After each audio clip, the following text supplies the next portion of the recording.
I'm Marian Hernandez. I'm the mother of Pilar Adeline. And I'm Noel Francisco as father of Snowy. So we've been doing sessions in STEPS for 1 year already. For everyone's information, we are residing in Cabuyao, Laguna pa. So medyo malayo, pero talagang mas pinili namin na mag-school si Snowy dito. Early last year, Snowy was diagnosed with GGD, rolled out ASD.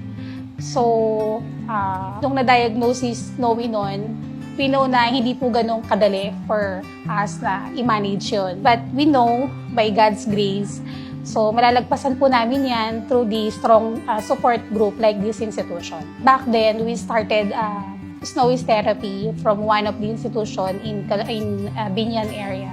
Doon nga po, na-meet nga po namin si Teacher Shell Nava, wherein siya po yung nagbigay ng utmost assistance sa amin para ma-continue yung transition at mag-start ng new journey para sa therapy session ni Snowy.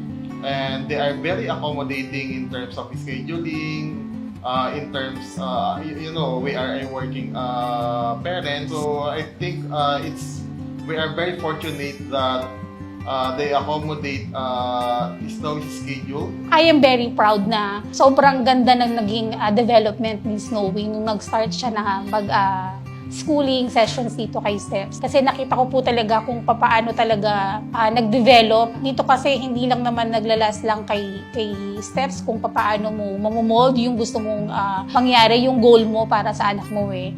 Siyempre, with the help, of course, ng caretaker din namin, yung continuity ng learning, kumbaga na-adapt pati sa bahay. So, yun naman din po yung top secret kung bakit, kumbaga, we cannot do this alone. So, with the help of the teachers, and of course, kami rin po na talagang gina-guide namin firmly si Snowy para ma-achieve yung goal din natin. Kung ano man po yung recommendation sa kanya.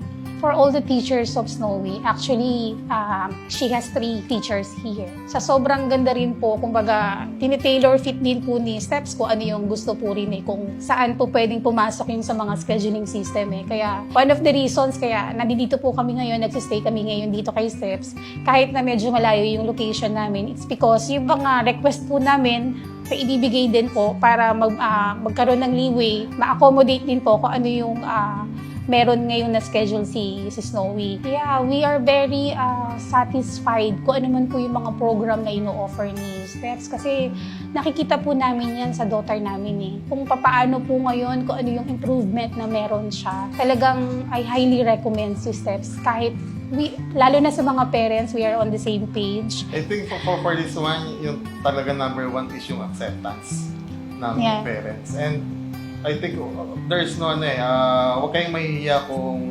na-experience yun sa mga anak nyo. Siyempre gusto namin ma-provide yung mga needs ng daughter namin para lang po makuha natin yung goal natin. But for this one, so naramdaman namin na family kami na itinuturing ni STEPS. Makakakita tayo ng ganitong institution na mag-extend ng assistance para matulungan yung mga kids natin. I-push po natin yun.